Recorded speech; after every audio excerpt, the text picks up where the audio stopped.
आप देख रहे हैं न्यूज़ 9 भारत, रखिए आपको सबसे आगे। नमस्कार, आप देख रहे हैं न्यूज़ 9 भारत। मैं हूं आपके साथ अंजलि। देश और दुनिया की तमाम अहम खबरों पर आइए डालते हैं एक नजर। नोएडा सेक्टर 63 में जाटो समाज के चुनावी रुख को जाना। न्यूज़ 9 भारत की टीम पहुंची गांव छाजारसी में। गांव वालों से चुनावी मुद्दे पर बातें की। बीजेपी सरकार का शासन कैसा रहा ये जाना। शिक्षा, स्वास्थ्य और सुरक्षा को लेकर लोगों ने कई सवाल खड़े करे। बात करते समय रूप किशोर ने बताया, गौतम बुद्ध यूनिवर्सिटी, हॉस्पिटल और सरकारी स्कूल से लेकर सभी सुविधाएं बीएसपी सरकार की देन है। नोएडा को चमकाने में बहन कुमारी मायावती का अहम योगदान रहा। उन्होंने कहा, विपक्षी इस बात को नकार नहीं सकता। नोएडा विधानसभा से इस बार पंडित कृपाराम शर्मा को टिकट मिला है। एडवोकेट सुशील गौतम ने बताया, इस बार ब्राह्मण वर्ग और जाटो वर्ग एक साथ मिलकर कृपाराम शर्मा को ज्यादा से ज्यादा वोटों के साथ विजयी बनाएगा। बीएसपी कार्यकर्ता अमन गौतम से भी बात की गई। उन्होंने बताया, बीजेपी सरकार महंगाई के मुद्दे, किसानों के मुद्दे और रोजगार के मुद्दे में असफल रही।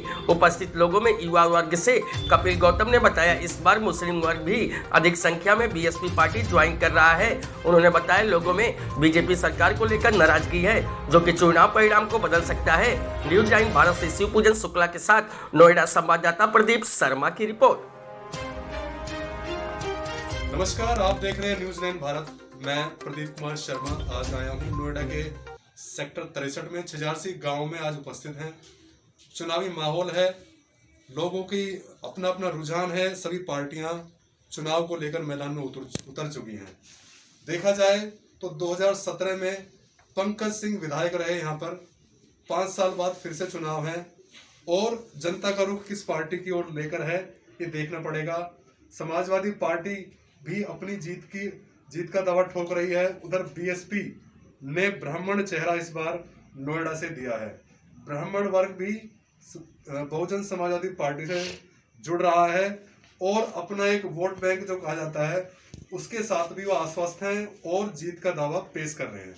ये तो नेताओं की बात है। फिलहाल जनता से बात करते हैं और जानते हैं यहाँ पर जनता किन मुद्दों को लेके वोट करेगी और किन किन समस्याओं से उनको रूबरू होना पड़ा है और जो मौजूदा विधायक हैं उनसे वो क्या कहना चाहेंगे, क्या उनकी अपील है। बात करेंगे। सबसे पहले बात करेंगे अपना नाम बताएं। मेरा नाम सुशील है। सुशील जी, किन मुद्दों को देखकर इस बार नोएडा में जनता वोट करेगी?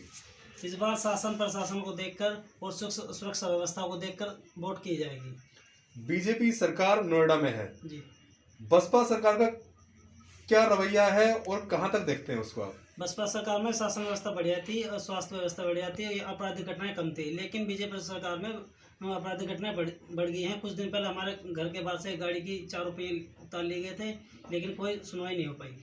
मतलब सुनवाई इस सरकार में नहीं हो पा रही है? जी सर। समाजवादी पार्टी भी कह रही है कि इस बार हम नोएडा में जीत हासिल करेंगे। नहीं सर, उस पर नहीं हो पाएगा। वो काफ़ी भूमाफिया टाइप के रहते हैं। उनके पार्टी के दागी उम्मीदवार ज़्यादा उतारे उन्होंने, लेकिन उन पर रुझान कम जाएगा, बीएसपी पर ज़्यादा जाएगा। समाजवादी पार्टी ने सुनील चौधरी को टिकट दिया है जो पिछली बार हार गए थे, लेकिन बोला जा रहा है कि यादव वोट बैंक उनको वोट करेगा इस बार। नहीं, इस बार नहीं हो पाएगा। इस बार कृपाराम शर्मा जी पूरी बहुमत से जीत पाएंगे। कृपाराम शर्मा को पहले कांग्रेसी नेता रहे, इस बार बीएसपी का दामन थामा है। उनको एक दाव खेला है बहुजन समाजवादी पार्टी ने और एक आशा जताई है कि वो नोएडा से जीत हासिल करेंगे।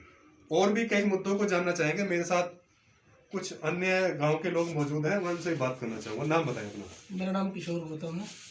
किशोर जी, किन मुद्दों को लेकर आप वोट करेंगे इस बार? देखो, अगर हम नोएडा वासी हैं तो नोएडा के हिसाब से बात करेंगे हम।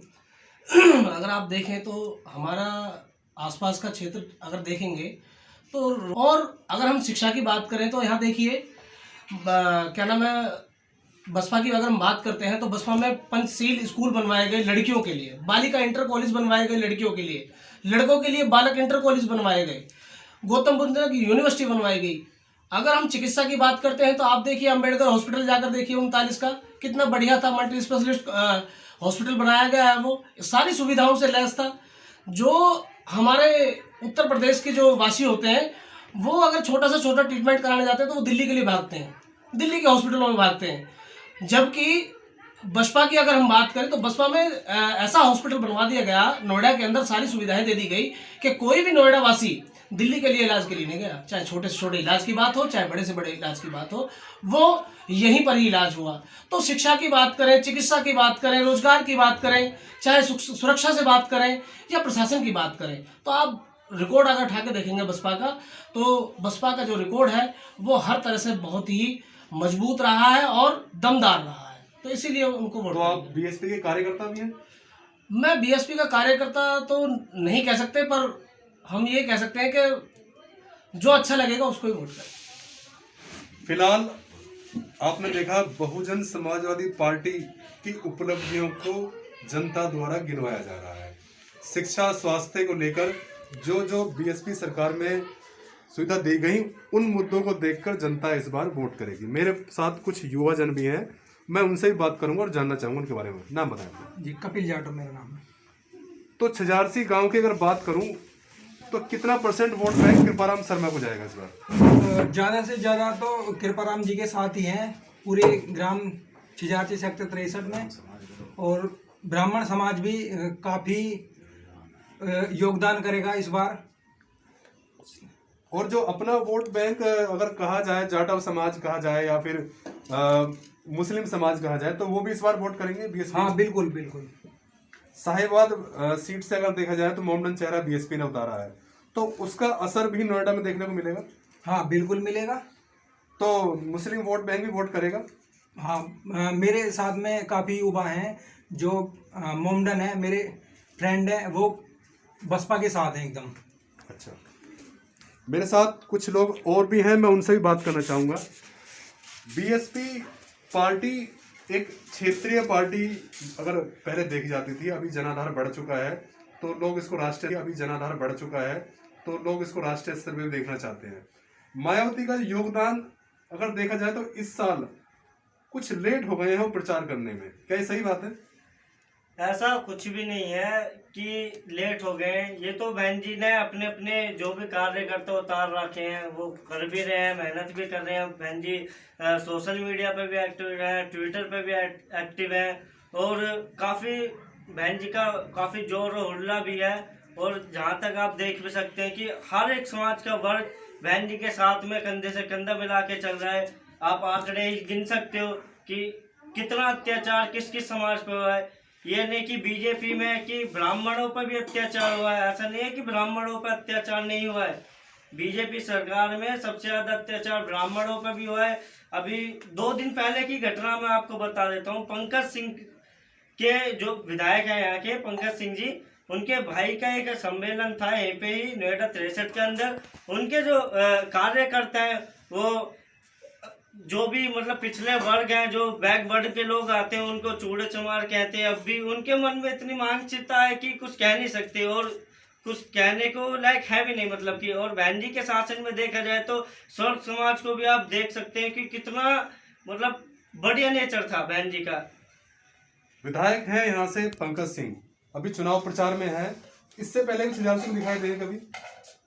हमने तो पंकज सिंह जी आज तक कभी देखे नहीं है। चुनाव के समय वो भी सो अपने हमने वीडियो में फोन में देख लीजिए, आज तक हमने नहीं देखे। मैं बताना चाहूँगा यहाँ से कुछ और भी कार्यकर्ता, पहले उनसे जानना चाहेंगे कि छजारसी गांव में अगर देखा जाए तो बीजेपी का वोट बैंक बोला जा रहा है, तो आपके हिसाब से बसपा पार्टी को कितनी वोट मिलेंगे? यहाँ से कितना %, अगर 100 में से बात करूँ तो कितनी वोट मिलेंगे, कितने %? यहाँ से बीजेपी को, बसपा बीएसपी पार्टी, बसपा को तो सारी सबसे ज्यादा वोट बसपा को मिलेंगे इस गांव से। नोएडा में कहा जाए तो ब्राह्मणों का गांव कहलाया जाता है। जो प्रत्याशी हैं उनका कहना भी ये है कि इस गांव से ज्यादा वोटें बीएसपी पार्टी को मिलेंगी, उनका ऐसा विश्वास है। और चुनाव प्रचार की जो बातें हैं वो चल रही हैं, लेकिन कौन सा वोट बैंक किसको जाएगा ये देखने वाली बात रहेगी। फिलहाल लोग सभी प्रत्याशियों को देख रहे हैं, जो वादे वो दिखा रहे हैं। जो बीजेपी सरकार में कुछ कमी रह गई बेरोजगारी को लेके या भ्रष्टाचार को लेके या किसानों का मुद्दा रहा, कहीं ना कहीं ये भी एक मुद्दा बनेगा इस बार चुनाव में। मैं कैमरामैन दीपक यादव के साथ नोएडा संवाददाता प्रदीप शर्मा, धन्यवाद। ऐसे ही तमाम खबरों के लिए बने रहिए हमारे साथ न्यूज़ 9 भारत पर।